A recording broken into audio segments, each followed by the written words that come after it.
Good evening, gentlemen. What was that?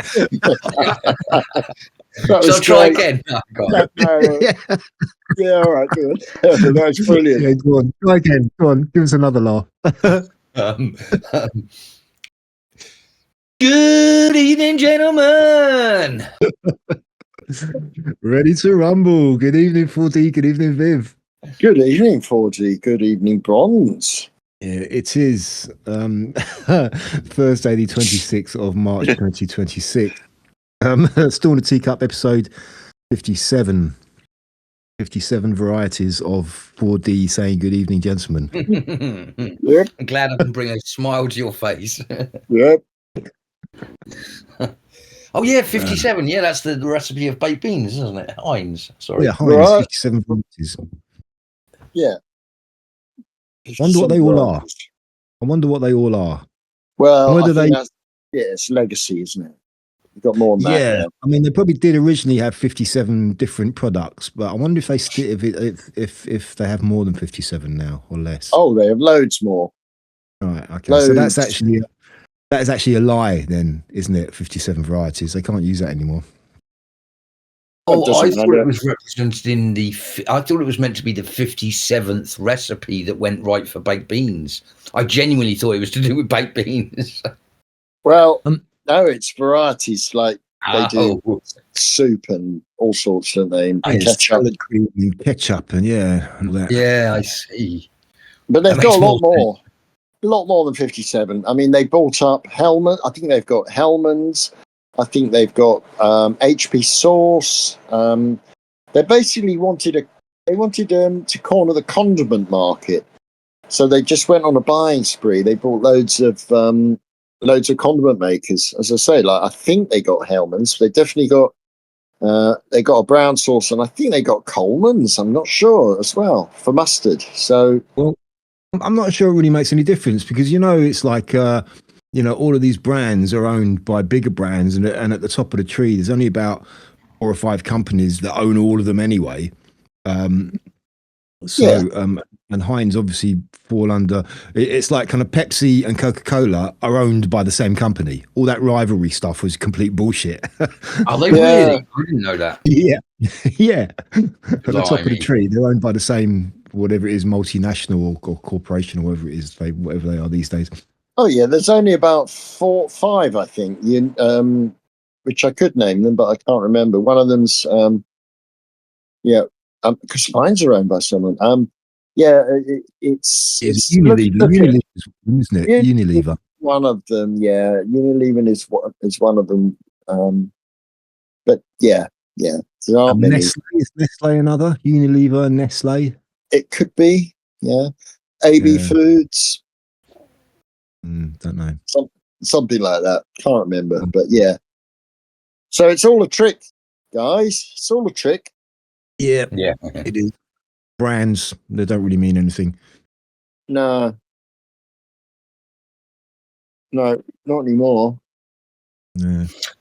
Well, do you know what? And there's quite a big story going on in the UK at the moment in regards to that with silver.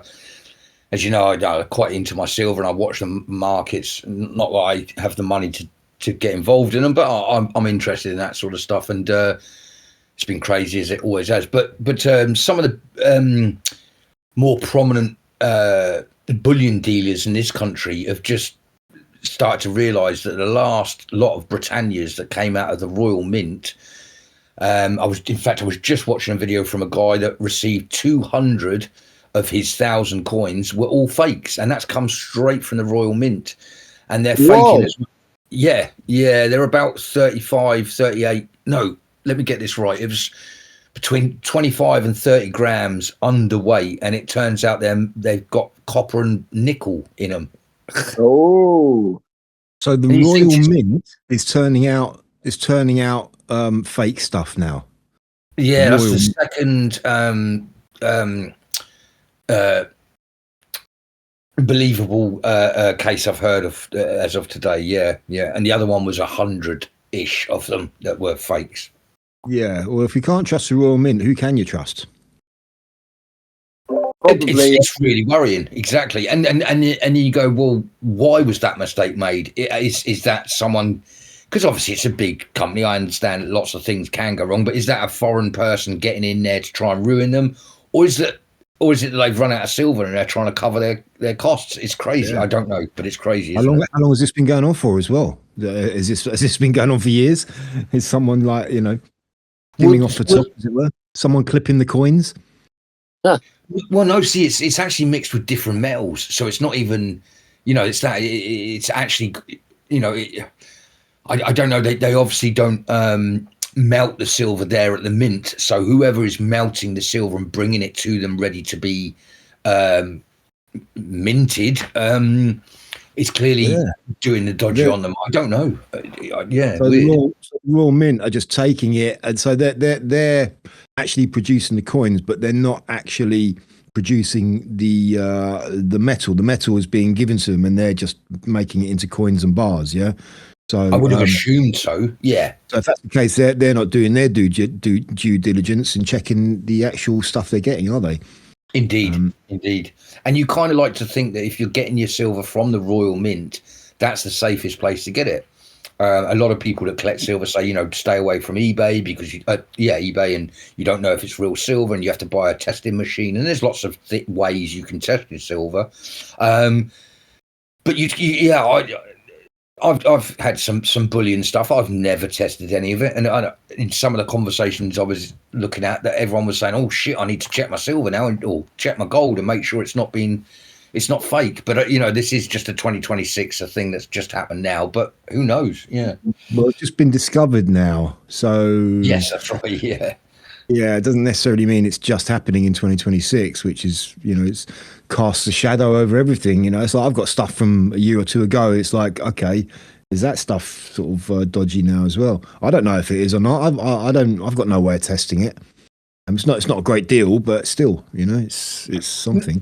No, and that's right. And for the likes of you and 99% of people that have got a little bit of silver, it's not worth buying a machine to test your silver. It would just not be worth it. You can buy sort of chemical testing things, but that ruins your silver if you do it too much. So yeah, well, I need a vampire to test it. Yeah, a werewolf. A werewolf. Oh, a werewolf. Yeah. It's got to be a werewolf, because if you can shoot them, shoot them with a silver bullet. Yeah. Silver bullets not kill vampires as well? How am I getting my No, I think you mixed up, because it's stakes that do vampires in the heart. Yeah, wooden stakes. I know that. Okay, silver bullets for werewolves. Okay, that's what I need. A werewolf. Yeah. We're gonna need some on. That's quite soon. It's coming up, I think, on the 2nd. It's the next full moon, so we need them. Get your silver bullets loaded. All right. Yeah.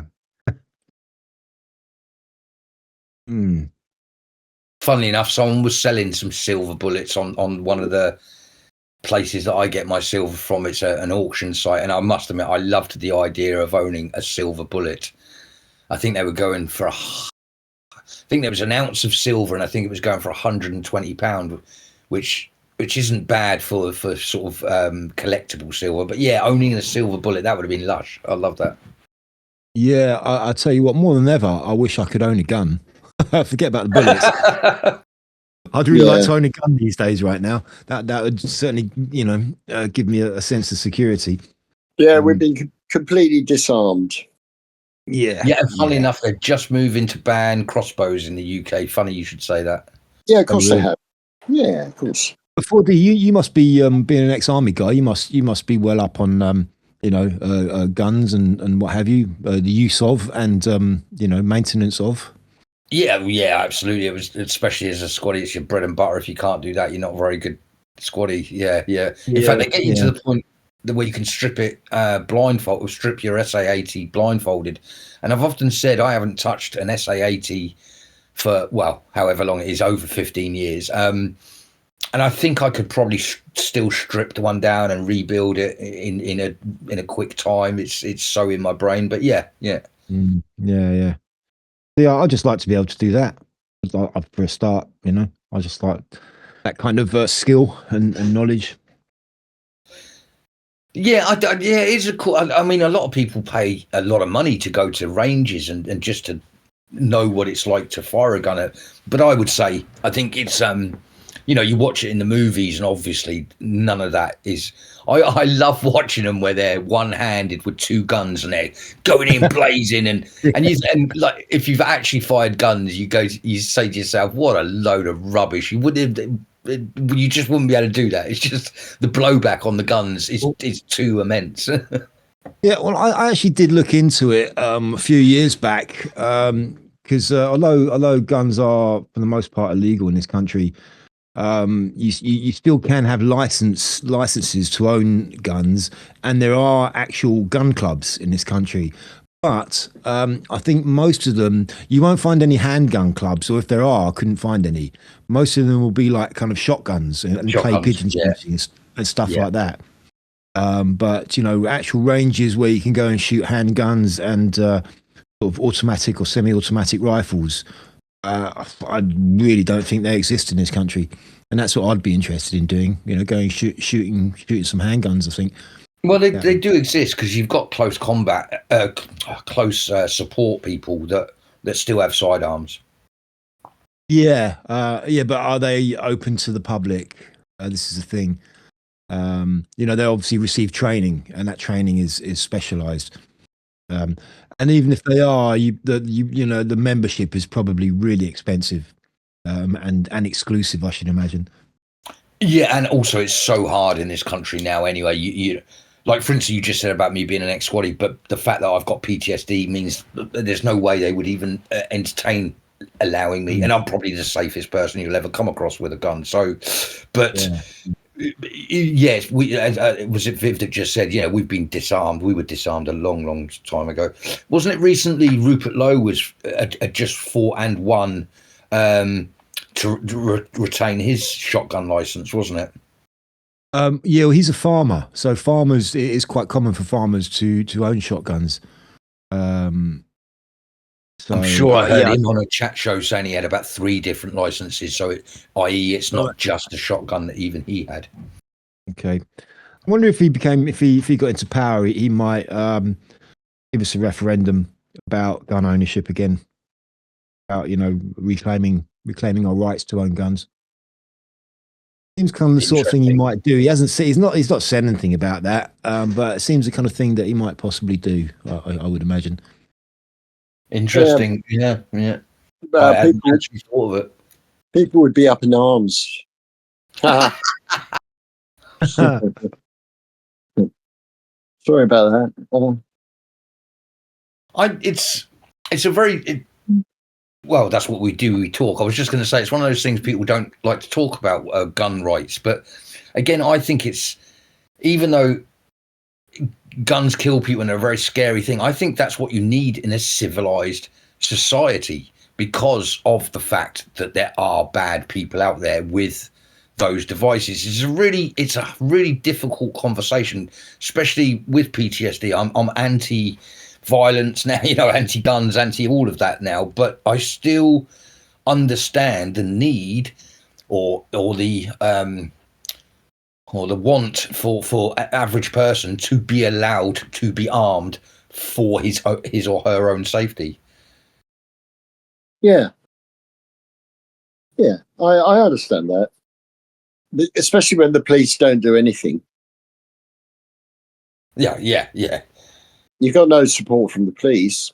So, I mean, as was shown in the murders, what's he called? Valdo Calacane, or the one in Nottingham that I was speaking about earlier. He was running around rampaging with the gun. Nah, nothing happened. Police got him eventually, but... Well, where did he get the gun? He was rampaging with a knife. He didn't have a gun. Oh. Yeah. So this is the thing. We're also, before we came on, we weren't just talking about that. We're also talking about, the lack of mental health in this country, and how pretty much non-existent it is. And I think that's the thing which needs to be fixed first, because whether we have weapons or not, people are always going to find a weapon to do something bad if they are that way inclined. And if you're mentally ill, you're more likely to be that way inclined. Yeah. Yeah. And also there's this weird situation where if you have gun rights, you have to go on a course to have a gun license.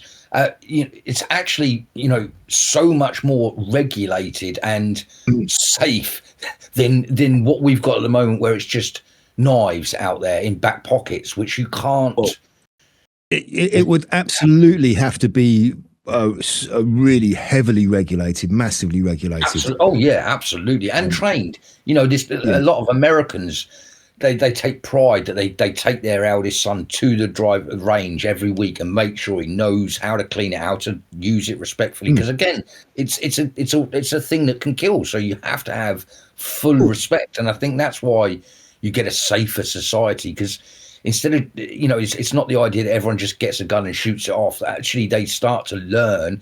They start to understand the dangers of a gun, and actually, they're not getting shot off all the time.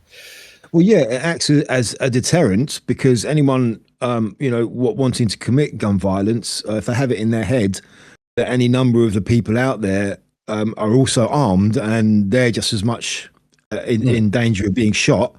So it acts as a deterrent, and also acts as a safeguard as well. If someone is creating, causing trouble, then some responsible citizen with a gun can just go boom. That's the end of it. Situation over. Nobody else is going to get hurt. Whereas without guns, you get someone like nowadays it doesn't even have to be a gun in this country, a knife or a machete. And you're going to get several people stabbed, possibly even killed, before anything is even done. Whereas if we had an armed society, that wouldn't happen. That probably wouldn't happen 9 times out of 10. Is that the perpetrator would be on the floor, with holes in it. So, yeah, it's a massive argument, isn't it? And like you said, the public opinion in this country is probably we've been so brainwashed against weapons, against arming the public in this country that it's probably not going to happen. Other than the result of a complete breakdown and rebuilding of society, but yeah. Well, I think that's I think the breakdown of and rebuilding of society is going on apace, so no worries about that. Yeah. Don't worry about that. That's going to happen anyway. That's going to happen anyway. Yeah. And it is genuinely getting really bad. I mean, I was thinking about, as I always do, what should we talk about tonight? And I just kept on coming back to the point of things like, maybe we should talk about prepping, and maybe we should, because I think me and Bronze, nothing in depth. We've had kind of a bit of a chat on Telegram. Like, things just seem really bad, and I've always followed the Q thing, and I've always said I think we're the bad guys in this. And when you actually sit there in a quiet state and think about it, it's all well and good talking about it. Personally, I sit here and I think, good God, it is going to get really, really bad. You can actually buy these things ready made pretty much on Amazon now. They call them go bags or bug out bags, and they have all the essentials you need to survive. In case of something, a society collapsing. Obviously not indefinitely, but they have all your very basic essentials. Like rations for maybe anything up to a week, your first aid kit, your basic tools to start a fire, and waterproofs, and all the really, really basic essential things you need to survive. It's funny you should say that. I was going to say to you guys that I'd like to hazard a guess that I'm better than most people at putting together a survival kit, so to speak, because it was kind of my life. But what I was going to say to you guys is, what would you need for survival in the modern world? Now, everything you just mentioned, I could teach you to how to put all that together: food, water, safe water, all of that, dysentery, all of that. But in the modern world, I was pondering on it, thinking, you need fire, you need this, X, Y, and Z. And then I was like, but in the modern world, we're a computer world. So what things do you guys, if we have a 10-minute conversation, 5-minute conversation about it, what sort of things do you think you need in the modern world as a survival tool? Solar panels. Yeah, funnily enough, I got myself a solar generator. So it's interesting you say that. But then I thought to myself, what do you do with it if society is broken down. Are we talking about? Sorry, are we talking about sort of being out and about in the wilderness, or still being in your location where you live now, i.e., within four walls and a roof? Yeah, let's say it's not. You can't really be carrying solar panels around with you if you're out and about and you're surviving in the wilderness, because you need to also remember that you can't really carry too much because it's just going to weigh you down.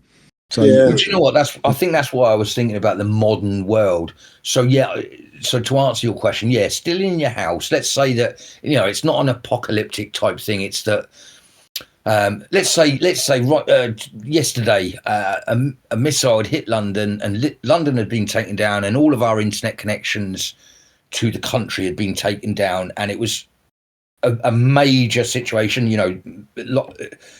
What sort of things? In that, so you've got your four walls. You don't need to worry too much about starting a fire. Yeah, okay, you've got no electricity, but you're semi-warm, and you've got your clothes, and you've got your big duvets that you can wrap around you. But what sort of things do you think you'd need in the modern world? Because I've got to be honest, I wouldn't know where to start, really, I suppose. Well, what I would say, first of all, in that scenario, is probably what a lot of people would do is get in their car and leave, go somewhere else. That's probably what I would do. So in respect to that is a vehicle and some fuel. Although there may be a mass exodus, but if I did have to stay, you'd obviously need to think about food. That would be the main thing, really, food, isn't it? Yeah. Because if you got shelter, and you got blankets and what have you to keep warm, should it be cold, you can do without light. You can do without TV. You can do without internet. Maybe a satellite phone. Or some form of communication which doesn't depend on, like a ham radio or something, a CB radio. So there may be someone else out there you can actually communicate with without being dependent on the internet or anything like that, any of that kind of infrastructure. But primarily it's got to be food and water, hasn't it? Food and clean water, I would say. And in the city, apart from raiding all the shops, which everybody else is going to be doing, it's not like you can go and set a snare. Maybe a few urban foxes, you might be able to go and put a few snares out for them. But I got myself. I've got myself a. I'm trying to look. I can't see it, but I think it's a 6-month emergency food supply. Believe it or not, it's tiny. It's all dehydrated food, so it's a dry pasta, and believe it or not, you can get it in about 10 litre. It's about 7.5 litre barrel type size, if that means anything in your head. Oh, sorry, did you say 6 months supply? Yeah, 6 months supply, and I think that's the minimum. How much did you pay for that? How much did you pay? It was. I think it was about 250 quid, I think. All right. Yeah. So assuming all of that can be eaten without having to heat it, without using a stove? You definitely need a stove because it's dehydrated pasta, most of it, and it's 3 meals a day, but you definitely need a water supply and a heating supply. So you need an independent form of heating, like a camping stove of some kind, plus the fuel to run that as well, which will need to last. So you need an awful lot of gas or whatever it is it takes to run that little stove as well. Wood is again, if you're looking at long term, I've got myself an axe, and I know there's loads of trees wherever I go. If you wouldn't be able to keep the amount of fuel you'd need to keep. You'd have to rely on burnables like fuels and coals. You'd probably need, if you're talking about burning wood, like a wood fire, you'd need a private outdoor space to do that. You couldn't just do that in a public area, could you? It wouldn't be safe. So what I did is I've got myself a kind of a stove, if you will, and I've built myself a chimney, and I parts of my external wall are so thin that I could just drill a hole, like literally just knock a hole, put a chimney out, and I'm done. But yes, you can't have smoke in your house. But even even if you do it in your front garden and you're huddled up around it, you can get warmth from it. But yeah, you definitely want a way of getting the smoke out if you're going to use anything. Oh That's yeah, burnt. I mean, if you've got a front garden, Yeah. for a start, and if you're going to light a fire inside your house, you need definitely to. I mean, that's quite an undertaking, I would say. That would require some preparation to be able to do that. I'd just open up the fireplace here. Well, you got a fireplace, yeah. You're lucky. So, Yeah. It's blocked off, but I could open it up. I mean, I don't know what the state of it is, but I'll give it a go. I mean, all this depends on the particular scenario. I mean, there could be a lot of things that happen. I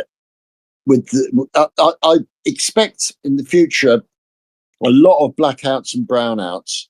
A lot. I think the power is going to start failing, and they want that, of course. So the authorities are working towards that to cut the electricity. So we know that they would like that to happen. Well, they're going to make it happen. Bron said something about which I wanted to expand on. He said, "Oh, yeah, ham radio," because I think my main concern about this modern world was what would I need for communication, and so Bronze had said a ham radio. But again, it's no good unless someone else has got a receiving radio. So there will be someone. There will be someone. Oh, there will be. Yeah, of course there will be. Yeah, true. Yeah. So just communicating, getting in touch with one person is that can open up a whole world, a whole new world. Is there a way that someone can set up their own internet connection these days, for instance? So let's say it's not as bad as that, where we've got food still and we've got supplies of water and food, but things are bad enough that we've got our satellite connection knocked out or something. Is there a way that an average person can have a bug out kit for getting on the internet? Well, no, because the internet service has to be provided for you to use it. That's the whole point, isn't it? And you need electricity. You need to be able to use the infrastructure which is there, which is available. So I mean, there may be an engineer who's really clued up and works in that area who knows how to do it, but the general public, no, not. Oh, really? So it would have to be a professional engineer level idea. I should imagine, to actually be able to know how to tap into it. And like I said, the service has to be running, which means that there has to be electricity to run it. Yeah. If there's electricity to run it, then surely wouldn't there be electricity to run other stuff as well? Well, so I've got my solar generator, for instance. So let's say I've got electricity from the sun. I've got a limited supply of it, admitted, but yeah. So there's no way of me rogue. I suppose it can't be, because otherwise Iran and places like that would have done it when theirs was knocked out. So, well, I suppose if it was possible and it was that easy, everybody would be doing it, wouldn't they? Even now. That as well, I suppose. Yeah. Instead of paying their weekly bill or monthly bill, they'd just be like kind of, like in the old days, getting the cable guy to hook you up, without paying all the extra for the extra channels. Yeah, it's routed through server farms, and they do have their own generators. Well, I believe so. So they may still keep running. So yeah, it's a question of.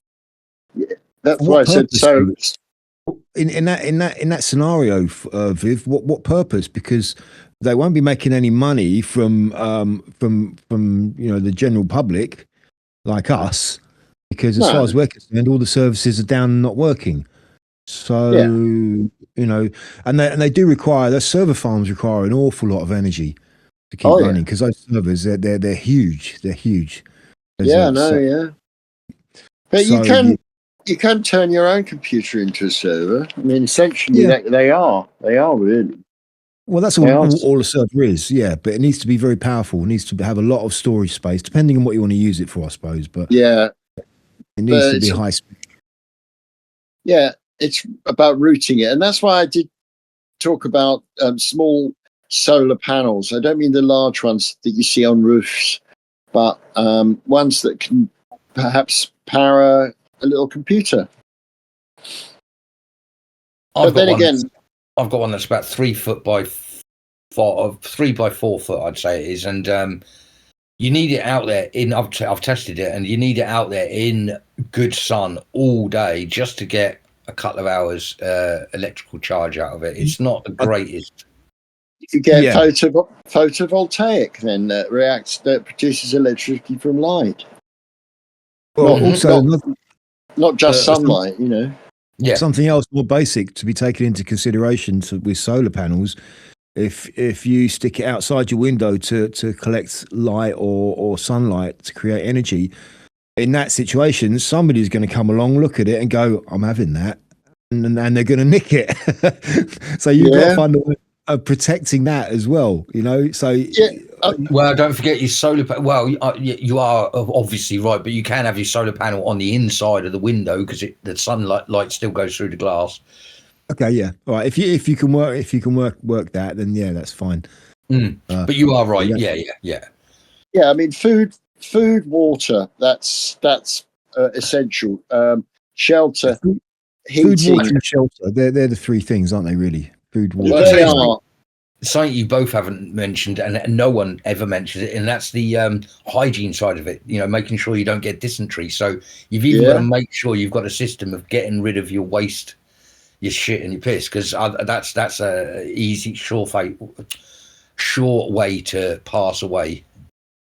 Yeah. Well, I mean, you can self-flush your toilets by pouring water down it if you've got the water to waste to do that.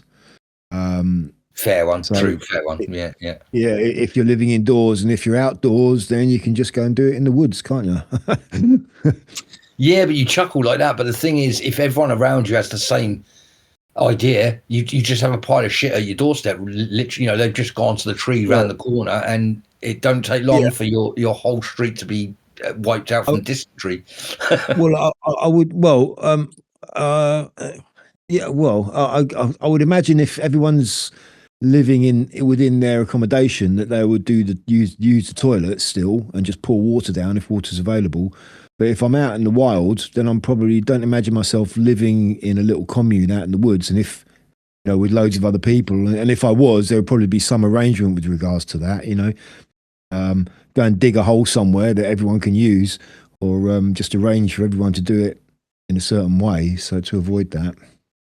Yeah, you're forgetting that not everyone's as intelligent as you. Even the concept of not being able to flush the chain for some of these youngsters, that'll be the end of their world. Oh my God, the idea of pouring water down it won't enter their minds. Well, it would. I think it would pretty soon when the reality of the situation comes about. When they're you know, doing their business in the toilet as they do normally, and then they think, and they push the flusher and it's not working. Then they're going to have to think, what now? You know, what this is not working, and they're going to have to think about it. So they'll access parts of their brains they've never accessed before. Some of them. Yeah. I mean, quite honestly, what I would do is, first of all, if there's any indication that it was going that way, I would put all my resources into finding out where Ray Mears lived, and then go and kidnap him at knife point and say, right, you're coming with me, mate. Yeah. Oh, you don't think I'd be? Oh, I'd say you're not. You don't think I'm good enough to look after? Right, I see. I've got a bit more confidence in Ray Mears at this point. 4D, so he's given more proof that he can do it. I'll give you that one. Well, I think of the three of us, I think 4D would stand the best chance. Really, absolutely, yeah, of the three of us, no doubt. Oh, funny enough, the three of us, Not so. If I have medication that stays in the fridge, and literally, I give me a couple of months off of my meds, and I can't hardly move. So no, believe it or not, I'd be the least survivable out of the three of us without electricity. You may be able to, you use a kind of a makeshift cooling device, you know, like if there's a running stream near you, just put it in a waterproof bag and tie it to a stick and chuck it in the stream, and that will keep it cool. Yeah, don't silly, mate. If things are that bad, I'm not going to get those injections delivered to me. They're quite expensive medication. Right, yeah. And in fact, I was having that conversation with some of the guys down in the group that we're all on extreme. There's extreme medication, and a lot of it is like, yeah, if we were cut off from the NHS and cut off from medication, a lot of people would be completely screwed. Yes, that is quite a serious point, isn't it? Yeah. Can you imagine the amount of people that have dialysis at home or insulin? All of that suddenly stops coming out. Yeah. Yeah. It all depends on the nature of what occurs of the emergency. Yeah, I mean, you said Viv, that they, the powers that be or powers that shouldn't be actually want this to happen. Yeah.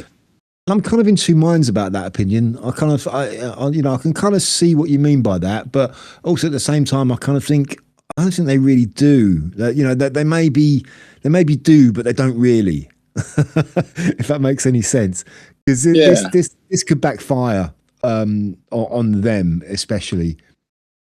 I don't think they'll be too bothered about anything backfiring on them. Wouldn't they? They would lose control completely. Well, of course they would. Yeah, that's not what they want. That's the antithesis of what they want, isn't it? There's plenty of places for them to go. There's DUMBs. There's all kinds of places. They'd be all right. I'm with Viv on that one. Yeah. We're talking about top politicians, but as for the lower level apparatchiks, I don't know what would happen to them. They'd be freaking out. But the reason I'm saying this is because they want to shock this country into a green revolution. This is partly why. They've repeatedly said they want to reduce to almost nil the reliance on petrol, oil, basically, and gas. Yeah, but you know what's happening? Viv? It's funny you should say that, because I sent you that video. It's that Promethean Updates channel on YouTube, and it's those two American women, and they're always going on about kind of how Trump is beating the old the Crown and the British Empire, the City of London, and blah blah blah, doing this, that, and the other, and that particular one I sent you, they made some interesting points about how the world is now kind of turning into an energy dominant. It's all about energy dominance. Yeah. And how there's two main countries who are now flexing their muscles as being an energy dominant in the planet, and one is the USA and the other is Russia. And their dominance is coming from fossil fuels, or fossil. I don't even like that term. From oil and gas, basically, and that the Europe and the UK have completely screwed themselves, because they are just not at the table. They have no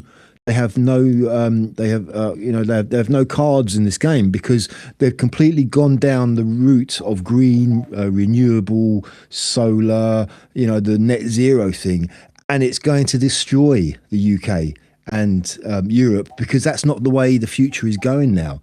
The future is being dictated by the countries like the US and Russia, and the UK and Europe are completely screwed. Of course, but I'm thinking of the UK only, you see, at the moment. But if we want to extend this to the world, presumably, there's so many scenarios. I think you have to extend it to the world. Just to talking about the UK on its own I don't think it would work like that. And I think eventually the UK is going to have to go cap in hand. It's going to have to reverse the whole green, sustainable, green energy thing, because we're just not going to have, like you say, we're just going to be having blackouts and brownouts, and we won't have any energy. And you're going to have other countries in the world which are like, I'm fine, I've got plenty of energy. And we're going to have to either start, reverse this whole crazy policy of the Ed Miliband green net zero nonsense, or we're going to have to go cap in hand to countries like the USA or Russia to get oil and gas again. Well, there's plenty of oil. There's plenty of oil in the North Sea. We can get gas. There is gas, oil. We can start mining again. Just get the coal out. It's very good quality coal. It's under the we just have UK. To do that. We just have to do that. It's that easy, So I don't think it's all kind of doom and gloom about this country. being forced into a green revolution, because there'll come to a point when them doing that, trying to force us into it, will become so obviously just absolute insanity. What are you doing? This is crazy. This is completely the wrong direction. Well, it's it's already getting there. It is, yeah, it is. So I don't think it's that bad, really. I mean, it seems crazy at the moment, but they're going to be forced to do a U-turn. They will have to, start seeing reason on this. Yeah. Q said they were bringing down the old guard, and as I say, I believe the old guard was run by very old bloodlines in this country. Whether you want to call them the Fabians, the Freemasons, where you want to call them, whatever you want to call them, the deep state, the whatever, it's irrelevant. I think this is why I have the attitude that I have, that I think it's going to be really bad here, because the moves have already been made. It's quite clear America have abandoned all of that one world government ideas and the green agenda and that. So we don't, and I think we only had a voice in the world because we had America in our back pocket for whatever reason. Again, for whatever monetary reason, we were in control of America, and I think that's stopped now. And certainly, if he's going to go to the Monroe Doctrine, that means we come under the rule of Russia for a start. Now, we haven't been very nice to Russia for the last couple of decades since the Second World War, so they're not going to be. You said about putting your cap out and asking for help. They won't hurt us, I'm sure, if they're in charge of us, but they're not going to help. They're not going to go out of their way to help us. I think the scary part for me is that the future is that we are going to be almost a third world country in the world, nothing like we are or were yesterday. I don't think, I think it will be very, very bad here in that respect. Yeah, we're going to have no influence anymore. But that is, we're paying the price for successive poor, for bad leadership in this country. And to be honest with you, I think we've been like that for a while. Anyway. In reality, we haven't had really that much power in the world for quite a long time now. So yeah, I mean, that it is just before Boris Johnson. I think it's been apparent that we weren't respected anymore on the world stage. Yeah, I would go back. Yeah, I would go back further than that, to be honest with you. Yeah.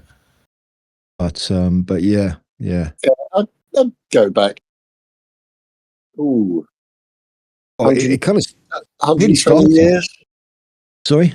120 years? 120 Yeah. No, I agree with that as well. But I think that in as much as it was obvious, shall we say, but yeah. Yeah, I mean, the First and Second World Wars really kind of cemented it into place. They really kind of set it in stone, I think.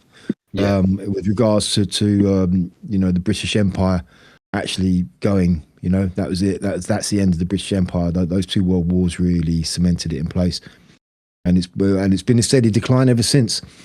And as I said to you, mate, in my time, and it's not me blowing my trumpet, it's blowing the trumpet for the country, that when I was in the military, we were known as the best military in the world. We were spoke about all over the world, and I'm not that old. In my small time on this planet, I've gone from being a member of what was considered one of the best armies in the world to, I think it was yesterday night that Trump said about our Navy being just toy ships. It's horrible for me to see how the decline is massive. It's incredible. I mean, we managed, or well, I say we in inverted commas, managed to send one ship for this Iranian stuff going on to the Straits of Hormuz, one ship, and it was only a poultry destroyer, and even then it took them 2 weeks to get it out of the fucking dock. It hasn't arrived yet though, has it? So it's ridiculous. It's absolutely ridiculous. Yeah. Yeah, I know. That's especially the Navy. When we say about public shows of when they want to embarrass you to the max, we were known as, we took over the world because of our Navy. So everyone in the world knows England for its Navy. And so to have Trump turn around and say that our Navy is just like a toy ship, it's a real, it's the biggest kick in the head you could have had for this country. Yeah, the empire was built on our navy. Look, we Yeah, had the biggest and best navy in the world for a considerable amount of time. yeah, yeah. Considerable, all the way up to the Second World Wars. You know, right from, I don't know, probably several hundred years. We had the greatest navy in the world.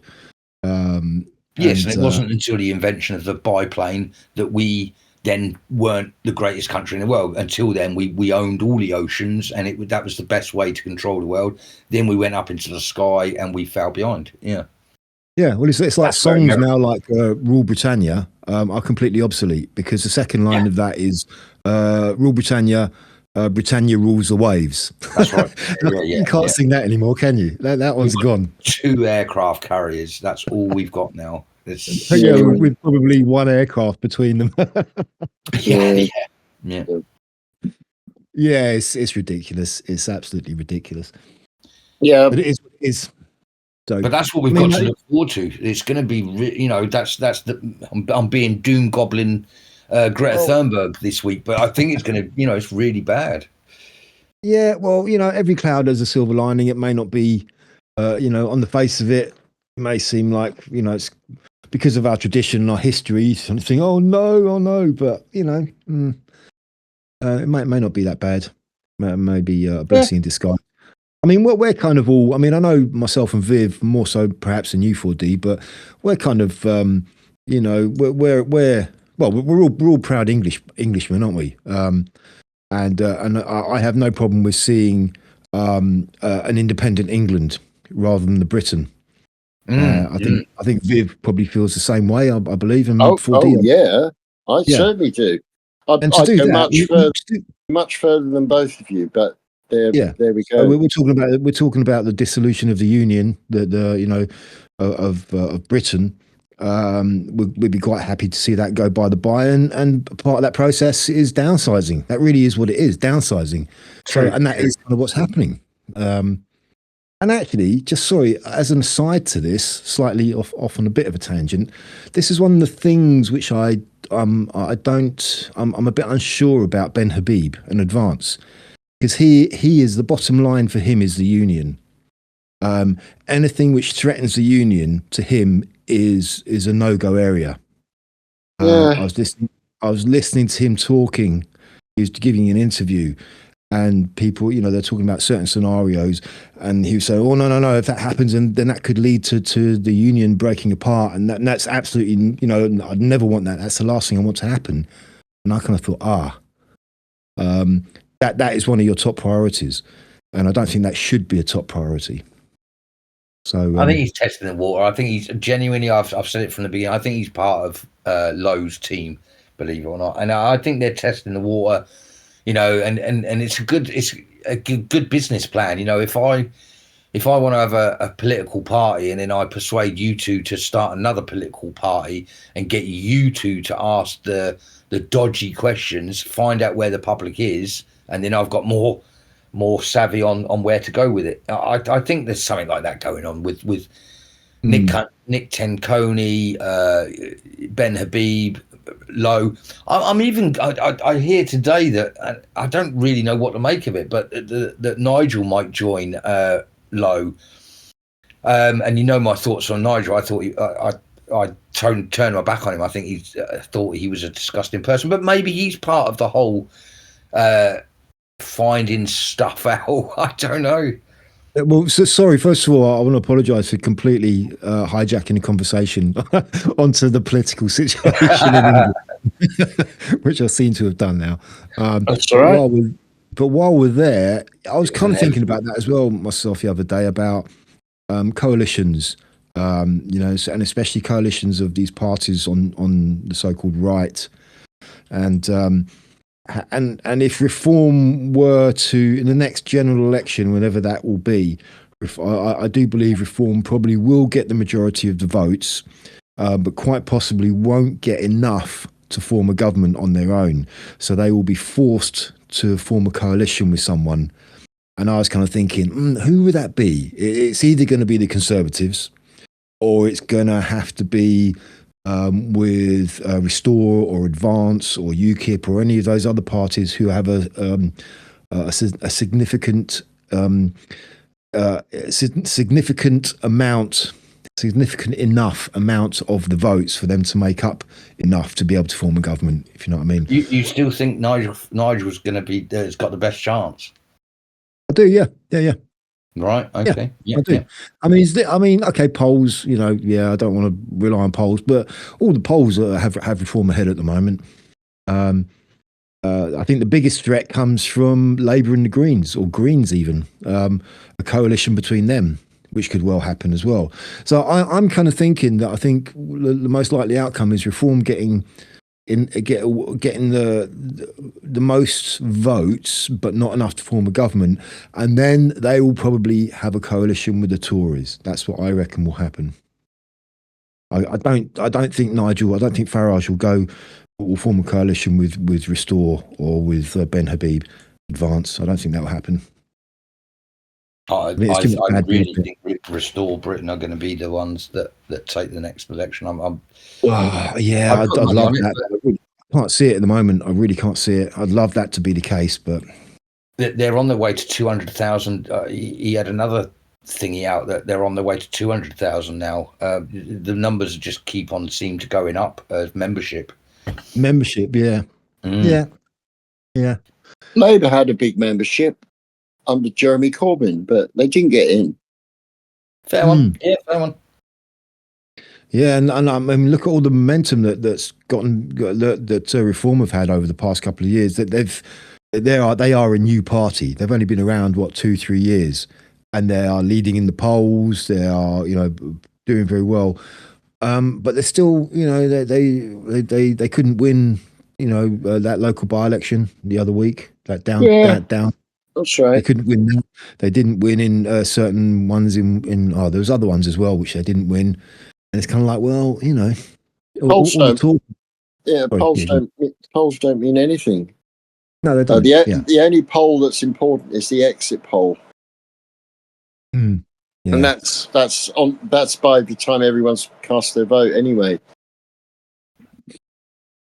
Yeah. So none of us can really say for sure what's going to happen. Of course, we're just Yeah, that's right. I'm still shooting the breeze, really. Oh yeah. I'd still say I'm definitely right, but other than that, yeah. Maybe. But yeah, I don't know. So, do you think Restore are going to win the next election? Rupert Lowe is going to win the next election. Yeah, almost 100%. Outright, enough to form a government.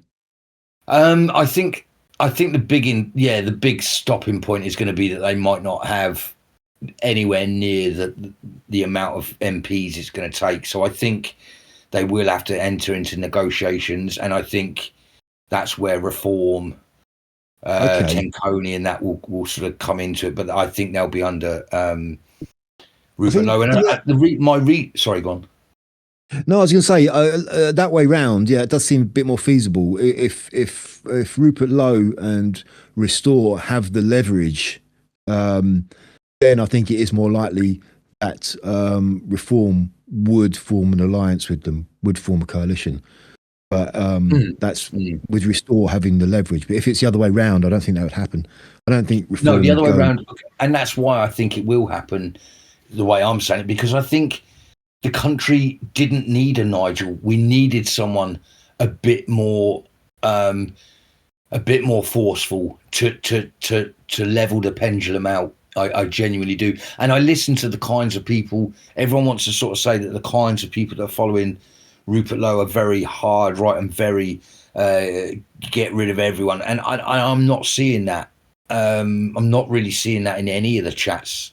Okay, I'm not the most chatty person. I don't know I certainly don't know what the under 40s or 30s are thinking, but I don't know. I get the feeling that Rupert Lowe is exactly what we needed at exactly the right time. Almost like, it was all sort of planned out. I hate to say it, but I do believe that there's a massive plan being played out at the moment.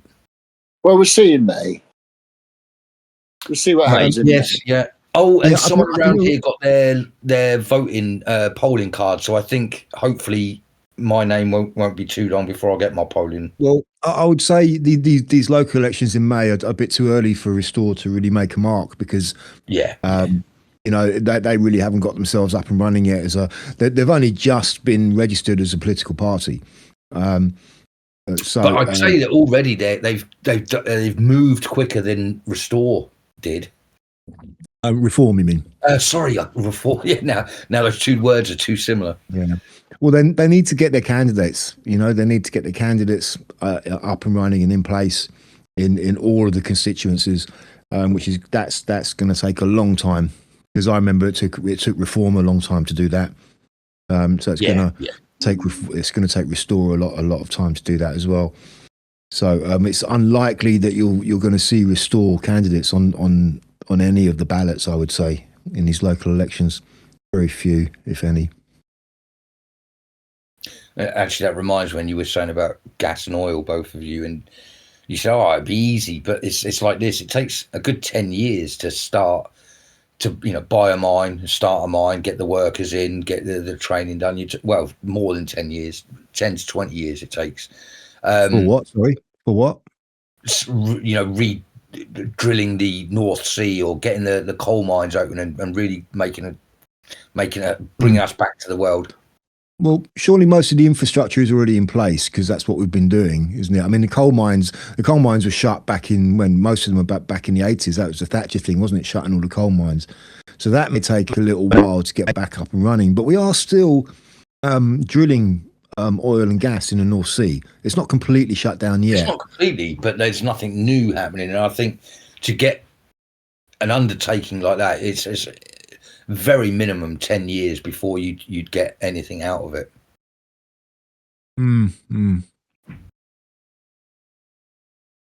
Yeah, I don't know. I would have said it wouldn't have been that long, but I don't know. I don't really know, so you could be right. What else is there going on at the moment then? Well, how long is this war with Iran going to go on for now? Yeah.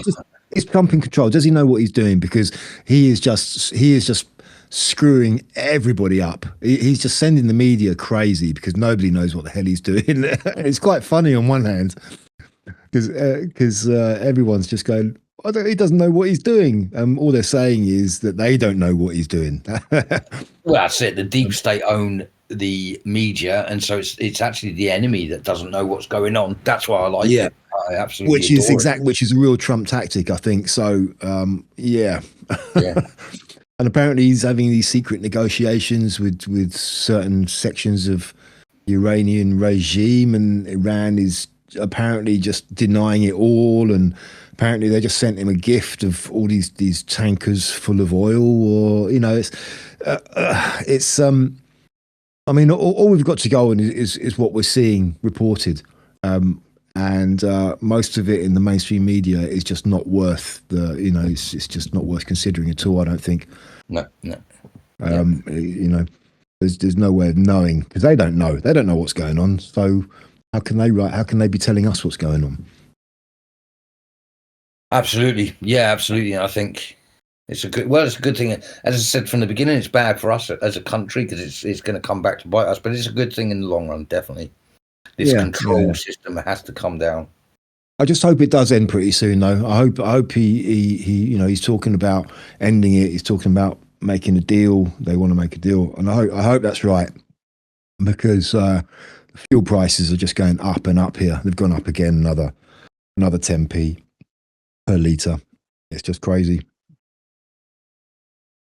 And yet silver prices dropped so much. Was it last couple of days? It's changed by £10 an ounce. It was down to £48 at the beginning of the week. £48 an ounce. It's now back up to 52, I think it is. 54. But going down dramatically in one day. Yeah, there's so much. There's just so much unnormal stuff going on that it has to be a big plan and cover-ups and things that we have no idea. I see China have sort of entered into negotiations with Trump about this whole Iran thing as well now. So it's got to be at the end, doesn't it? Well, yeah, I'd like to think so. Yeah, I'm just looking at silver now. Yeah, in the last week, it's fluctuated from the week low was £46 an ounce, and the week high is 55, and it's currently at 51.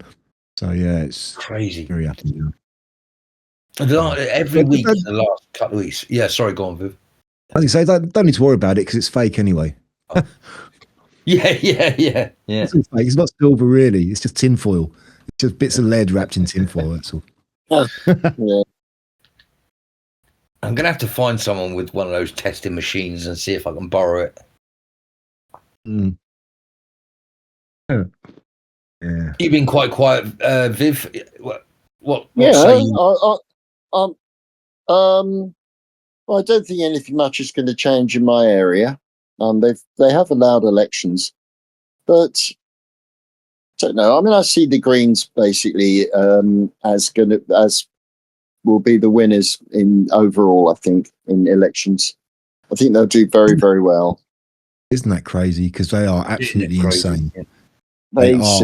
They suit the spirit of the age. They are the monster raving loony party, but without the sense of humour. Yeah, literally. Yeah, literally. You've got a leader who says he can enhance ladies' breasts with his mind. It's completely mental. Yeah, it's not quite mental enough yet. I'm sure there'll be more lunatics arriving. But he's pretty good so far. He's been fine. Well, I would say a lot of people who would vote for the Greens are probably the same people who would have voted or who did vote for Jeremy Corbyn. I would say it's the same kind of mindset. Yeah, absolutely. And the extreme left, the hard left. Yeah, and you got the ecologists, the fake Greens.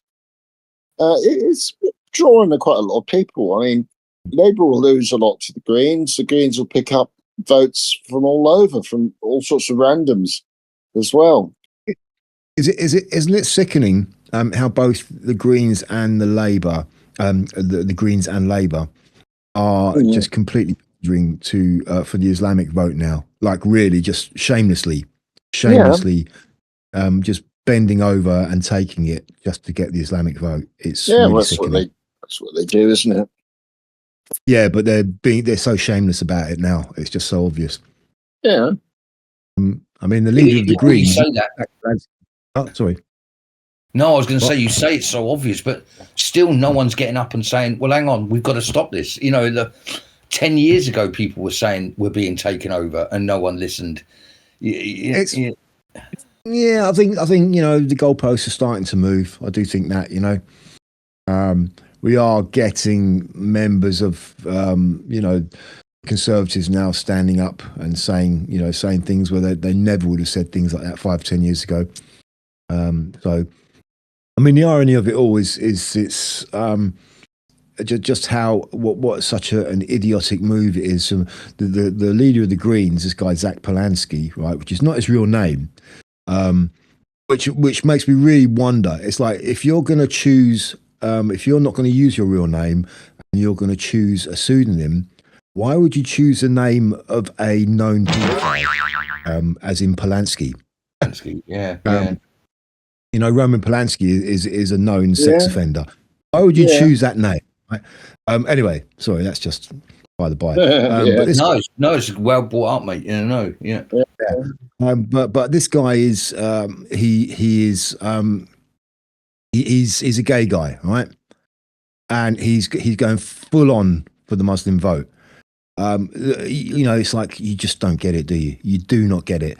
You are a lamb to you really are a turkey voting for Christmas. There are people like that out there. Money means way too much to them.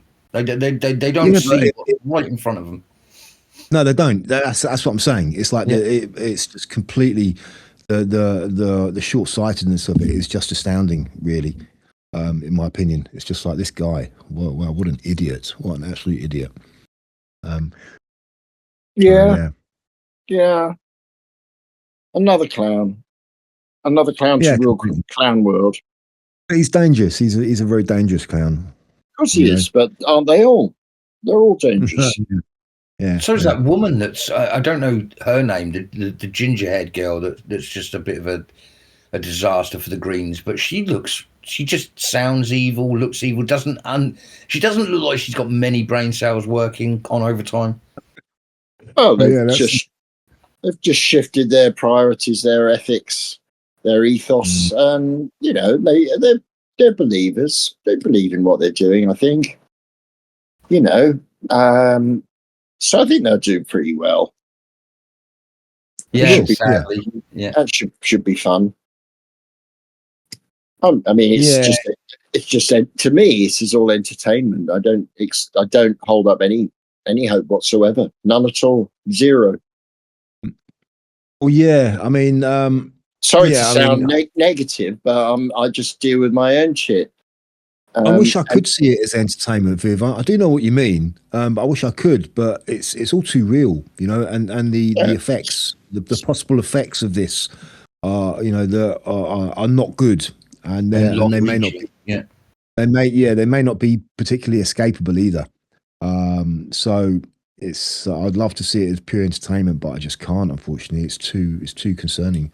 It won't be entertainment, but I think the things that have been done, even in the last 10 years, it's almost inconceivable. Yeah, but it's happened. I mean, for the Conservative Party, the so-called party, they're always going about liberty, freedom, to impose their COVID tyranny. There you go. Who'd have thunk that, eh? Who'd have thunk it? Who'd have thunk that the Labour Party, the party of the working class, now openly despise working class people, especially if they're lacking a bit of melanin. So yeah.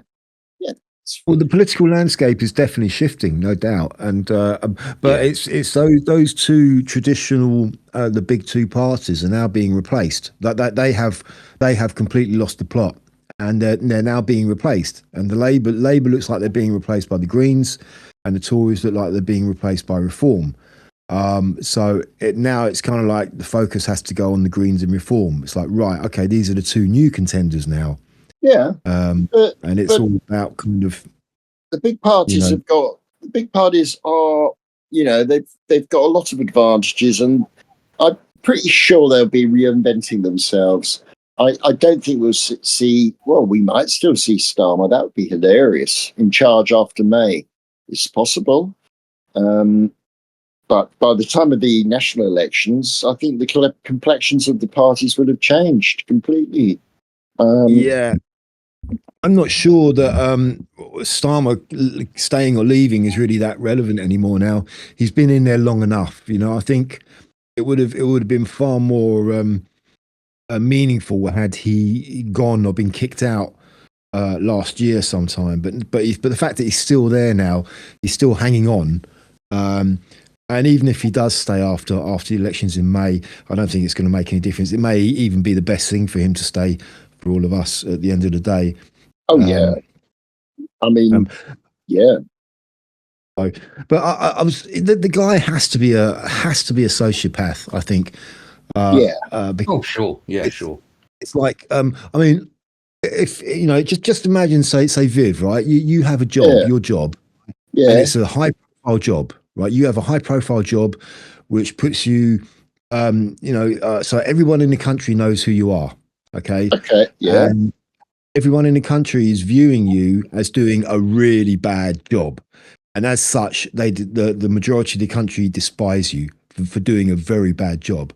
Yeah. How would that make you feel? Would you not want to just give up your job and go and do something else, or would you say no? I'm doing the right. I'm going to stay here, even though the majority of the country despise me. I'm going to carry on doing it. No, because I'd have an overwhelming mandate like Mr. Starmer. So you'd be so basically on an emotional level you wouldn't feel any kind of any moral obligation to submit to the will of the people. It wouldn't affect you emotionally. Wouldn't affect you emotionally that so many people despise you. Not at all. No. So that would make They're wrong. That would make, You see, they're wrong. That's why. that would make you a sociopath. They're wrong, and I'm right. Yes, it would. Yes, but they're wrong. They're wrong. You see, they're wrong. They're unwashed. They're plebs. Unwashed plebs. Unwashed plebs. You know, what do they know? What do they know? I've been a Queen's Counsel. I'm highest office in the land, and I must have got there, you know, by more than, you know, just luck. It's sheer talent. It's talent. Yeah. And I mean, you're able to handle 2 Ukrainian rent boys at once. I mean, what more could you ask for? Really? That's talent, isn't it? Took 3 of them on, I think. 3, was it 3? Oh, there you go. No question. Yeah. Good looking lads, though. You only have to look at David Lammy and realise that it's not on how clever you are, you know. Or Rachel Reeves, you know, Rachel Reeves is the financial guru of the country. Fuck off. Yeah, I know, it's ridiculous, isn't it? It really is so. It's just too ridiculous to be true. It has to be on purpose. When you look at it, sometimes it has to be. It's like, this is just so ridiculous. This cannot be, you know, by accident. This is done on purpose, one way or another. Sure. Yeah, I mean, you know, like that great band D Reams sang, "Things can only get shitter." Yeah. Well, that was the anthem that Tony Blair chose when he was running for Prime Minister in '97, wasn't it? Yeah, that's very good. That was a very good campaign. And he did have a very good campaign. Yeah, and they've got better. They've got even better now. To be fair, that was kind of true, because things could only get better, but unfortunately they didn't. They got worse. Yeah. You couldn't even guess it, could you?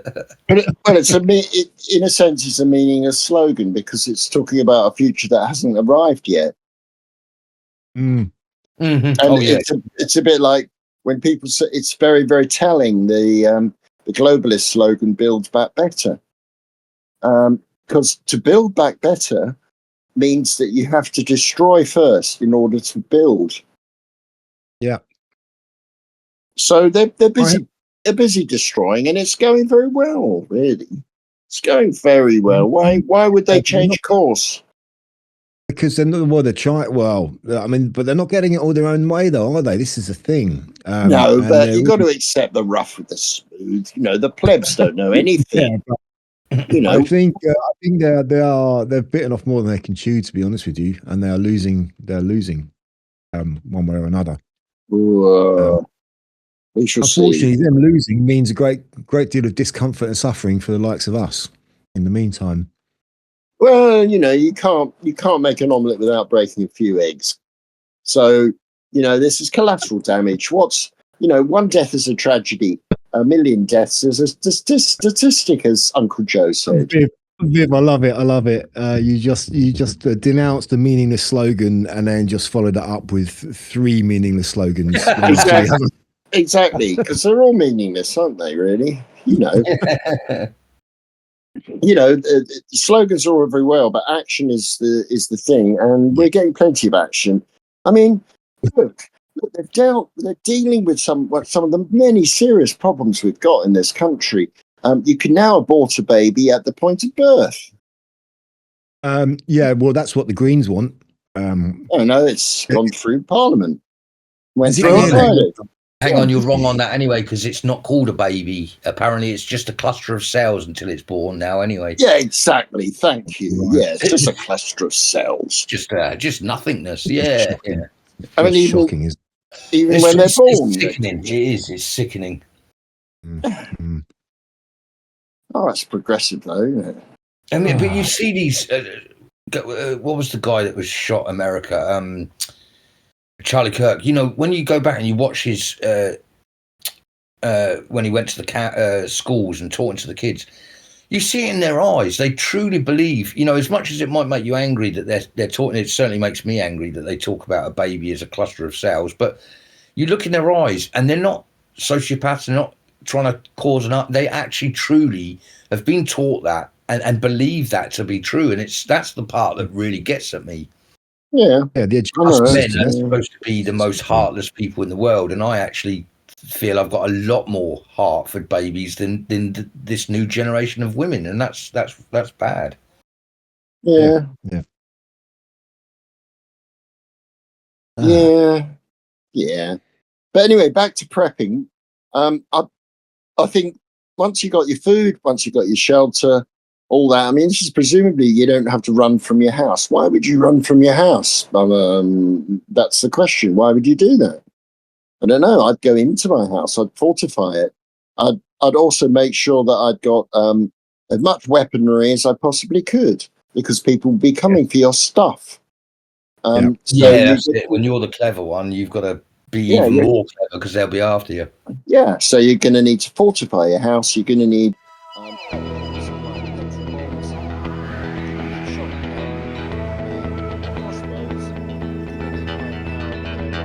I'm going to stop you there, because I'll have to cut all of that out. You realise I can't use any of that, because you'll get yourself in trouble. Sorry, yeah. No, don't say sorry. Between us three, you're right, but yeah. So after 4D just cut all that out, you're going to need some stuff to defend yourself. Yeah, actually. All joking aside, I reckon the three of us could take over Viv's building. He's got a big building there. Yeah, we could do. Yeah, I reckon that's, if it all goes Pete Tong, mate, we're coming up there and we're taking over that building. That's going to be our castle. That would be quite easy to defend, actually, your place, Viv, because the location, the situation you got going on there, that would be quite an easy place to defend. All assistance welcome. I'll tell you something else that may be needed. I mean, this is maybe not an essential, but it might be something worth considering. Gas masks. Oh, yeah, I always thought of that, actually. I've got a painters and decorators one. I don't think that would be good enough, though. But it'd probably give you more protection than a bit of than a COVID paper mask, wouldn't it? Well, sure, but so would a piece of kitchen roll, or a damp flannel. No, it's funny that you probably you'd need an army issue mask, wouldn't you? A gas mask. Yeah. You probably need something like a kind of a multi-tool kind of thing, like I wouldn't say a Swiss Army knife, because they're really shit, but something along those lines, but more of a professional, more robust. We call them, gentlemen, we call them Leathermans. So if you Leathermans, that was it. That's what I was looking for. That's a Gerber is another good make. But yeah, exactly. There's a shop here that sells that stuff. So yeah, Army surplus. Can you get that in Army surplus, Leatherman? I don't know about that, but there's a commercial one which is fake Army surplus, which is in the town centre, and it sells stuff like that. Yeah. Certainly in my badge, there wasn't a Remy soldier I ever knew that wasn't aware of either Leathermans or Gerbers and owned one. It was like the best piece of kit to have as a squaddie, even. So I could definitely bet you bet $1 on them. Yeah, so you can still legally buy one of those over the counter then, yeah. Yes, funnily enough, because I know where you're going with that. Actually, they're more than 3 inches. I don't know why you can. Yeah.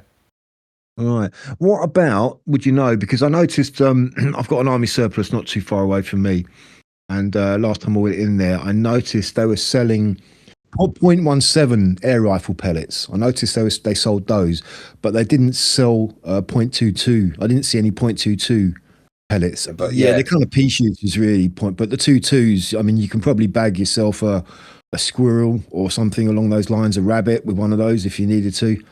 Yeah, that's what you need. There's plenty of squirrels around here. Yes, squirrels. Are good to eat as well, apparently. Just get yourself some tiny ball bearings and make yourself a slingshot. Believe it or not, that is probably just as good as the other. Oh, right. Okay. Yeah. So you go right back to basics, I suppose, and you're talking about bows and arrows and slingshots. Yeah.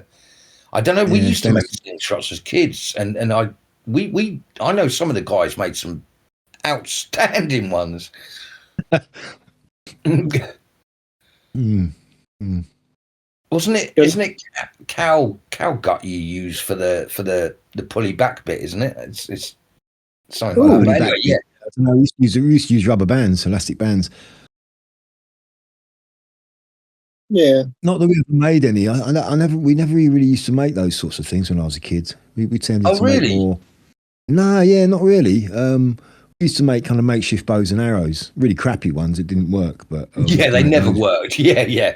Yeah. You'd sharpen up your arrowhead and you'd make your bow and you'd pull the string and either the bow would snap or it would just like drop on the floor in front of you. Yeah, padoink, and it'd fall about a foot in front of you. Yeah. Yeah. Couldn't do damage to anyone. Or spear yourself in the foot. Yeah. That's what happened. Yeah. So, anyway, shall we change tack? Yeah. Wondering if it's time for Viv's bookshelf.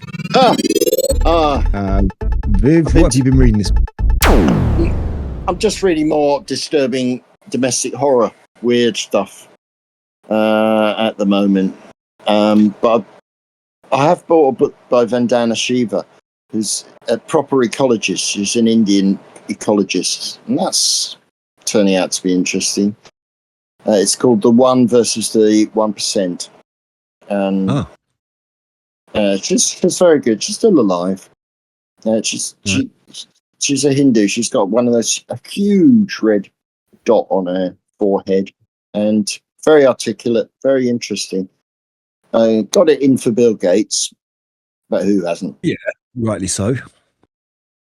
So yeah, that's all right. But apart from that, I've been writing a lot. I'm a bit stuck at the moment.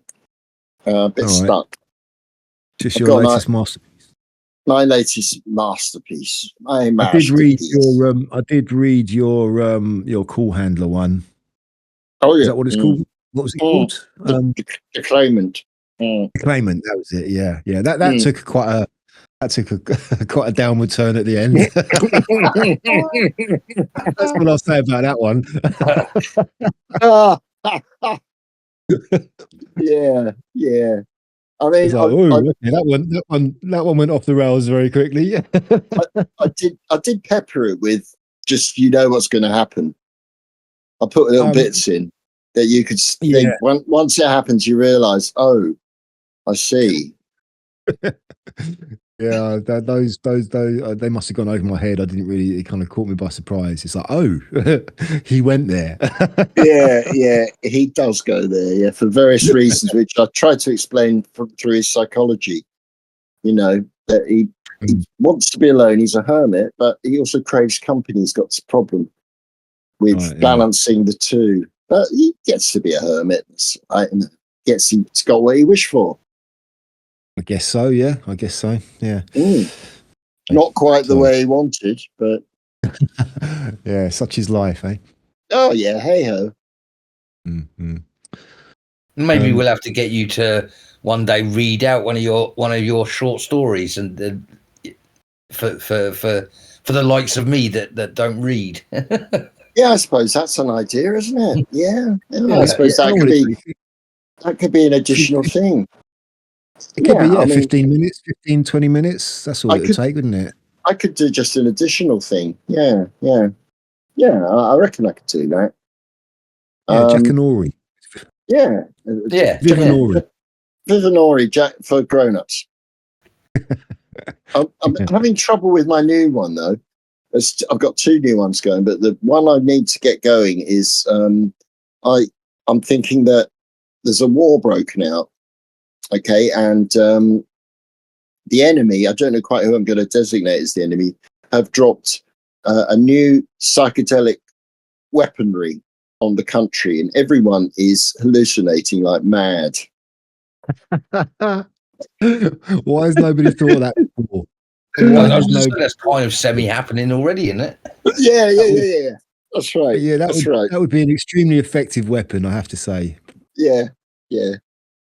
There is an old story by Brian Aldiss, similar to that, but I thought I'd give it a different twist. I thought I'd give it the COVID twist, if you know what I mean. If you get what I mean. There's definitely a speaking running of- theme with your writing. I think we need to get you to write a happy love story. It's definitely I've doom done and gloom. that. I've done happy love stories. It just Oh, have end you? bad. They just end badly. Well, that's not a happy love story then. The happy love story has to end on a high. They've Oh, all got to live oh, happily ever after. You can have all like weird oh, shit going on beforehand, but they've got to live oh, happily ever after at the end. I see. Okay. I'll think about that. Yeah. Yeah. Sorry, just on the subject of the COVID twist. Yeah. Like I sent this to 4D earlier. The UK government releases a new pandemic plan, as a new pandemic is a certainty. They say. That's right. Yeah. Assigns 1 billion for new contact tracing system to stockpile PPE under new biosecurity hub, and introduce a all pandemics hazard bill to enable adjusting of emergency measures. So there you are. They are planning for an inevitability, to say. Yippee! Safe yeah. under the watchful eyes. So yeah, it's all in the pipeline. They've all got it planned. They've got it ready to go. They're just looking for an appropriate excuse to. Brilliant. I thought that meningitis was going to be the next. I still think it could be actually. The meningitis scare might be the next thing that they're going to hit us with. It's flopped a bit. It has flopped. I did see something. I can't remember where it was now, as per usual. Kind of linking the whole kind of lockdown thing. It could be brought about by the energy crisis, because a lot of the guidance that they would put out in an energy crisis would be very similar to a lockdown. Oh yeah. Cut. Don't use this. Don't go out. Stay at home. Don't drive your car. Well, again, Vivs, I think I'm right in saying Viv's old enough to remember the 3-day week, aren't you? Yeah, I loved it. Yeah. But that's a form of lockdown, and they will have learned a lot from us from back then. Oh yeah, I bloody loved that. I was only little, but it was so exciting. All the lights gone out. Mum and Dad got candles ready, lit the candles. It's great fun. It's brilliant. Well, I remember that. Yeah, in the 70s, all the power cuts. I hated that. I hated it. It was horrible. Just candles, and that's it. No TV, no lights. No TV, no lights. Yeah, we had gas heating, so we didn't freeze. But I hated it. It was horrible. The winter of discontent. Yeah, I enjoyed it, but I know different. I mean, I enjoyed COVID really, in a way, because I just thought, well, yeah, you didn't. It was horrific. It was horrific, but at the same time, I did begin to enjoy it. Once I realised what was going on, and that I realised I was in no danger from any fake virus.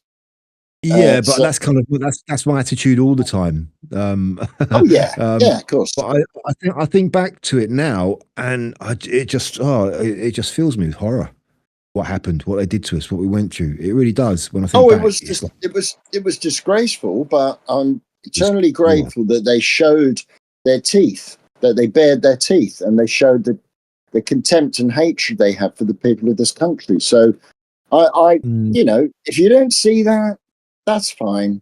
If you need a mummy and daddy, you're a baby. Yeah, I think too many people still don't see it though. Unfortunately, that's the problem. Oh well, it's up to them. It did wake an awful lot of people up, which is one thing, I suppose. So yeah. It was a very even for us on this side. It was scary for me just going out there and seeing how many people were believing the bullshit. That was the scariest part for me. Like when all the arrows and stay 6 meters apart or 6 foot, whatever it was, and everything became stressful. Everything became really extra stressful, didn't it? Yeah, only if you let it. Only if you let it through. But how could you not let that time get to you? Sorry. He said only if you let it, and I said, how could you not let it? It was so encompassing. Well, yeah. I mean, even just the most simplest of things, going down the shops, and then thinking about having to deal with some idiot on the door of your supermarket trying to stop you coming in because you weren't wearing a face mask. You know, just that kind of thought. Yeah, I know. It's just. I don't want that. I don't want to have to deal with that. Why should I have to deal with that? And that's the extra stress of just the everyday menial things of day-to-day life, which I hated about it. All right, it's a little Turkish shop and a couple of other little independent shops still open. I used to go in there. That was right. No queues. They didn't make you wear a face mask. I went into Sainsbury's a few times. I did get in trouble. Yeah, but that was amusing, really. What are they going to do? They're not going to lynch me, are they? I did get surrounded by a crowd once. I just he was taking the shit in the middle of the shop, though. At that point,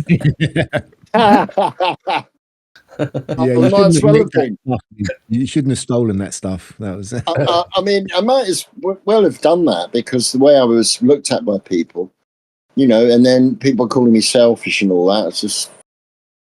Yeah. You know, well, I used to go into this. There was this kind of what was it? An Italian kind of deli sort of sandwich place. I used to go in regularly, and I knew the guy who ran it because I've been going in there for years.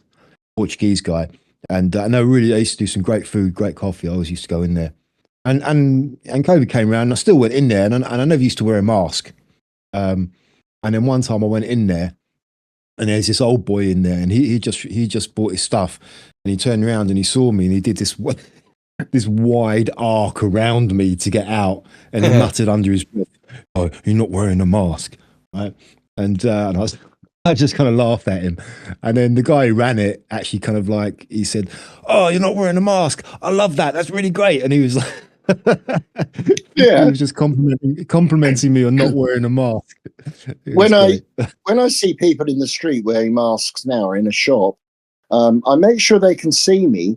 And then I cover my face with my hands and I move carefully right around them. And if they look at me weirdly, I just mutter "infected."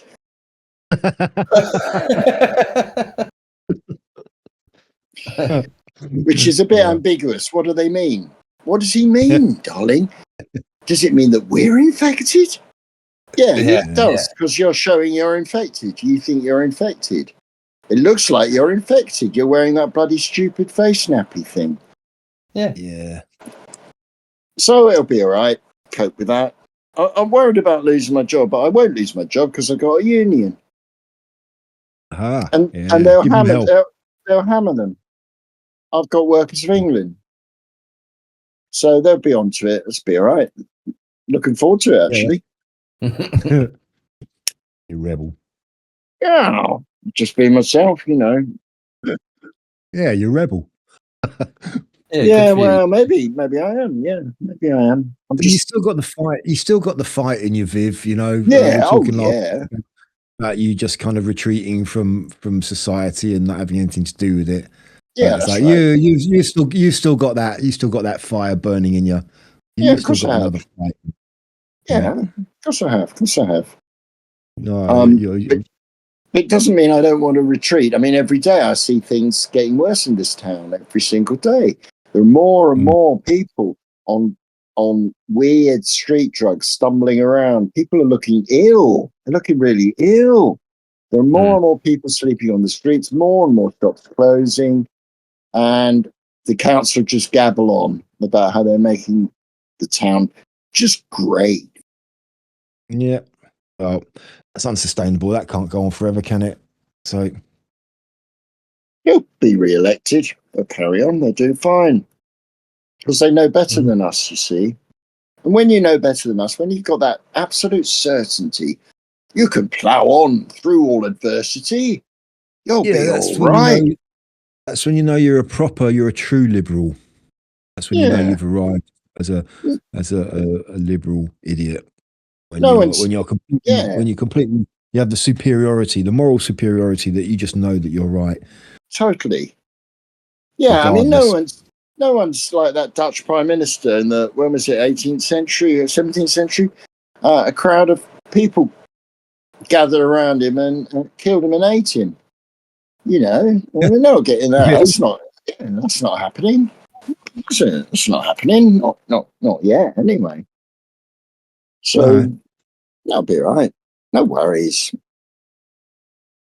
Yeah. Okay. Well, listen, we're getting close to that time again, but are we going to round up with Caroline Aherne and then whoever's turn it is next, or is there anything more you want to say about Caroline? Not you, but it was my choice, but yeah, not really. No, not really. Viv, you got anything you want to add? Not really. I mean, she was just great. She was. I watched quite a few bits of her this week. Yeah, it's very, very, very good. Yeah, very cool.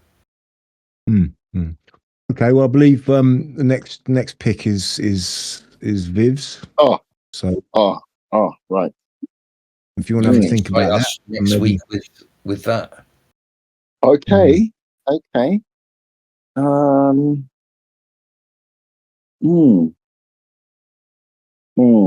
I'll think about that. Yeah, of course. Yeah. Okay. I was thinking, if we're going to round up with a few jokes, I think it'd be quite pertinent to mention also that Chuck Norris passed away. Oh yeah. In the last, I don't know when it was, within the last week. Yeah. So, R.I.P. Chuck Norris, but also maybe we can just go with a few Chuck Norris jokes. Yeah, go on then. There are many Chuck Norris jokes. Before you go on, I was going to say I love the meme that's going around at the moment saying that, of course, Chuck Norris isn't dead because Chuck Norris is Chuck Norris, and all these memes of him playing with the devil and the devil running away. Oh, sorry, the Grim Reaper running away from him. Yeah, I love it. Well, yeah. I mean, that you do realise that Chuck Norris actually died 20 years ago, but it took death all this time just to muster up the courage to tell him. Yeah. The thing is, right? I mean, how did this start? Like this whole kind of Chuck Norris thing, being like this super, super tough guy. I mean, imagine being Chuck Norris and seeing this stuff, all these memes about you. It must be so funny. You know, brilliant. It must have been brilliant. Yeah. I mean, how did that even happen? Like, yeah, I know. It's weird, isn't it? His films are a bit daft, aren't they? But you know, was he not in Enter the Dragon, or is it The Way of the Dragon? I can't remember now. One of the films. Yeah, that was his first. Yeah. It wasn't Enter the Dragon. It was one of the later spin-offs. Right. But yeah. Okay. He was in that. Yeah. And why? What made him tougher than Bruce Lee or any of the other martial artists? Why Chuck Norris? What was it about him that created this sort of mythical? He was good at martial arts. He was genuine. He wasn't putting it on. But yeah, I'm sure, yeah. Yeah, he was a worthwhile competent to the great Bruce Lee. Sure. Yeah. I think that's. I was going to say. I think that's all it was.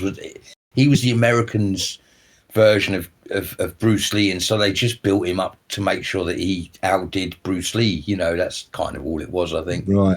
Yeah.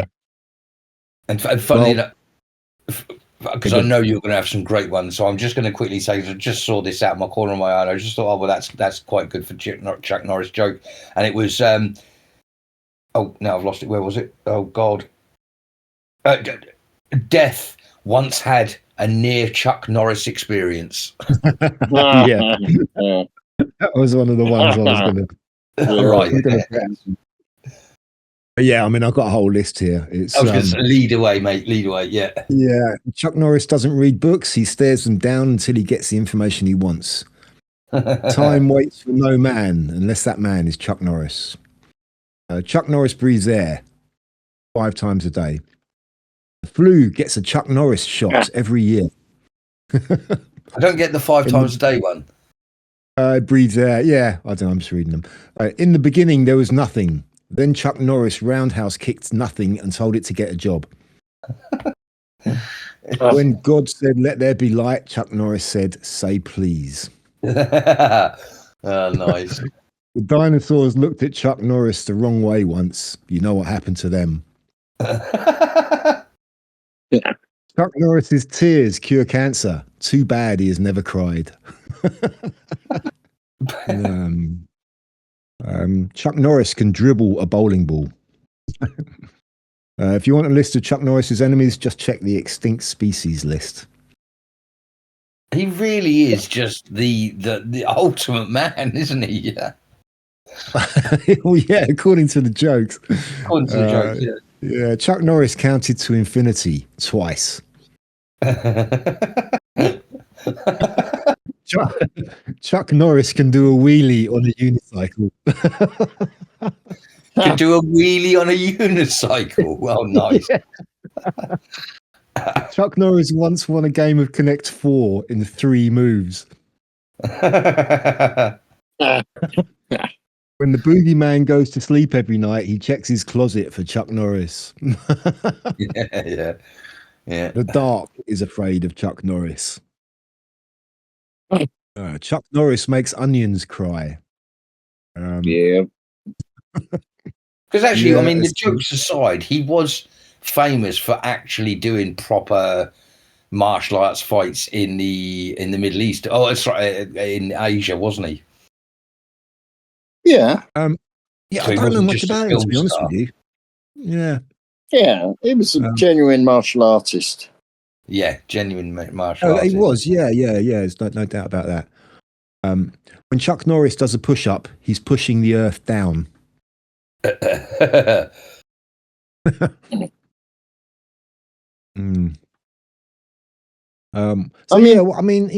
must have done a fair few films. I mean, he was definitely in a film with Bruce Lee, because I've seen some clips of their fight scene. Yeah. I think I've only ever seen 1 or 2 Chuck Norris films. Oh no, he was in the Expendables as well, wasn't he? That was a good one. Oh no. Do you know the Expendables? No, I don't. No. Oh, you'd love yeah, that much. Yeah, so it's a bit of a piss take. It's not Arnold Schwarzenegger, the other guy,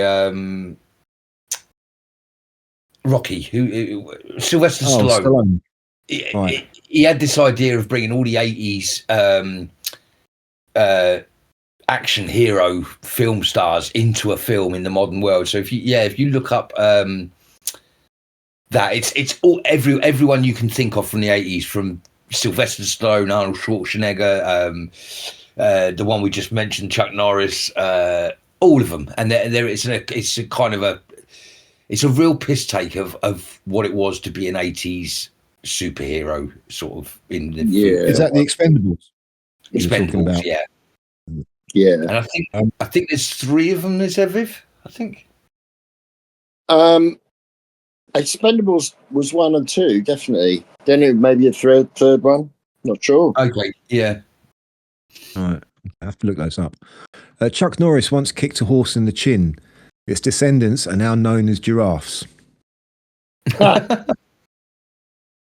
Chuck Norris once went skydiving, but promised never to do it again. 1 Grand Canyon is enough.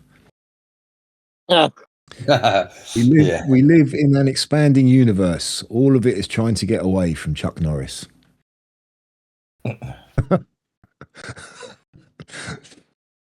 Chuck Norris beat the sun in a staring contest.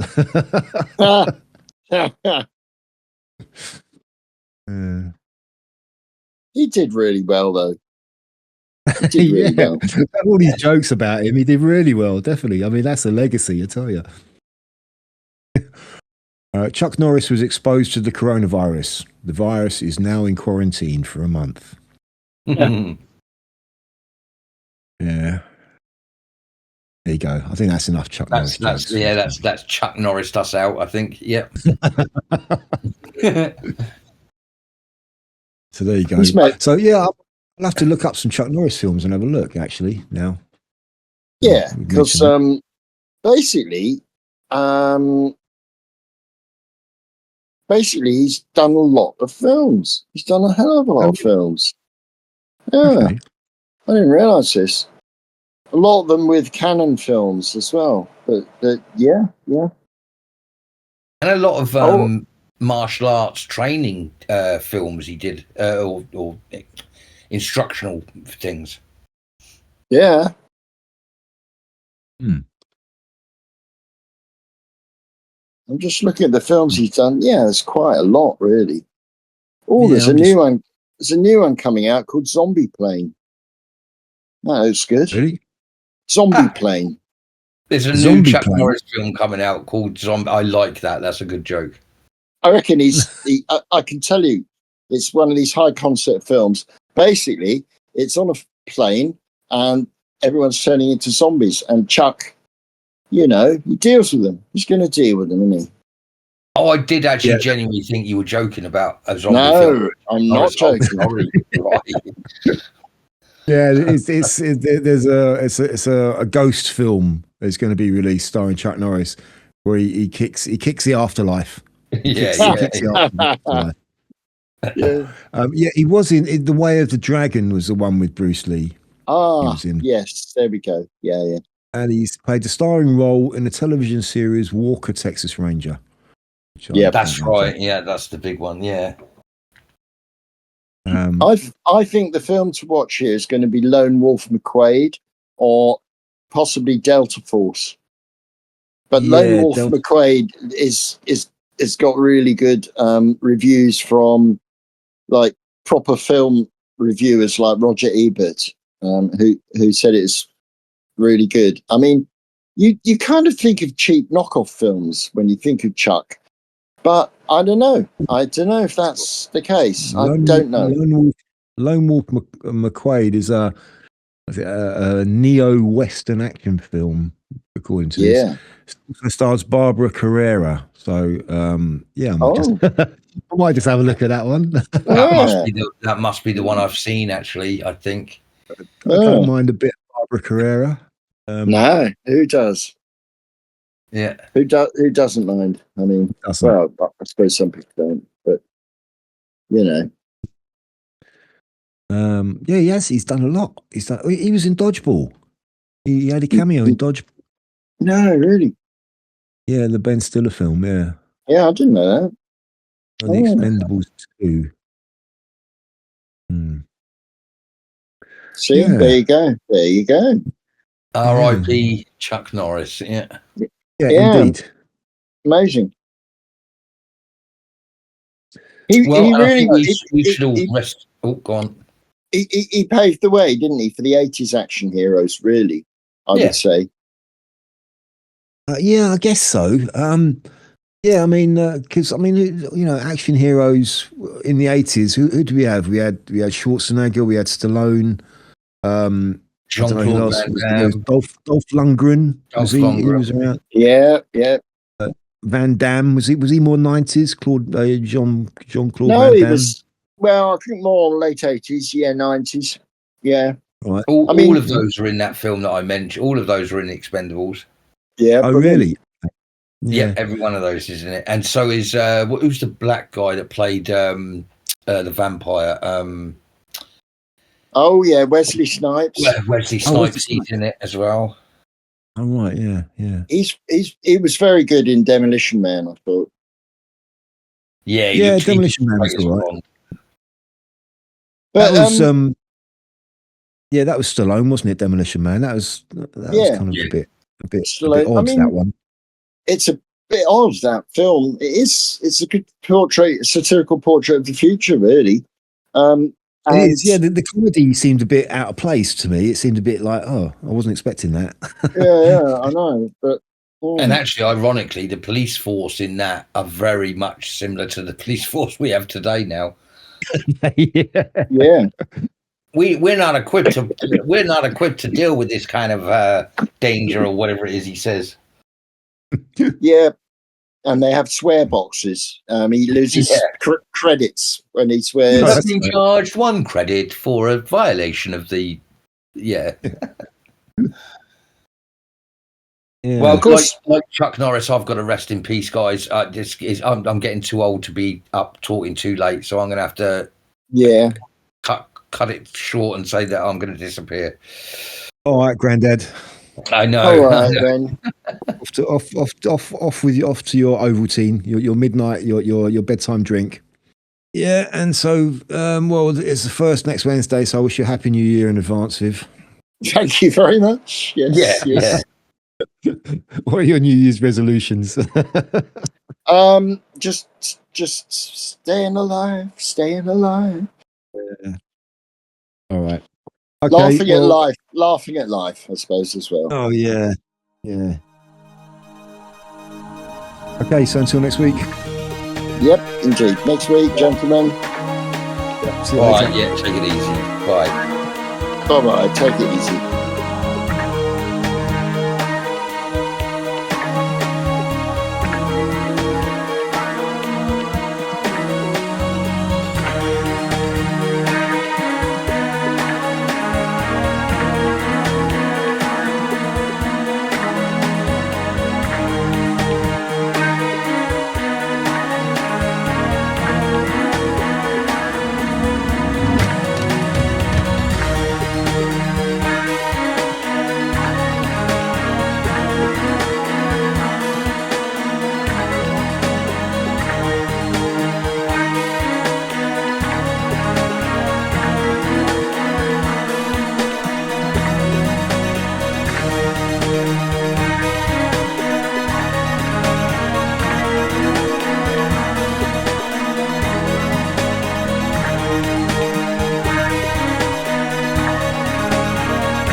Got a blow-up mattress for you as well.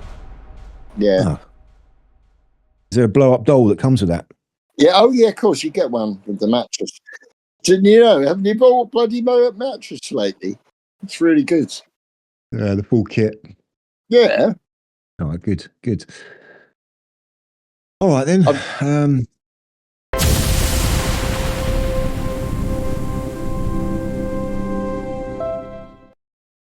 I'm still here, you know.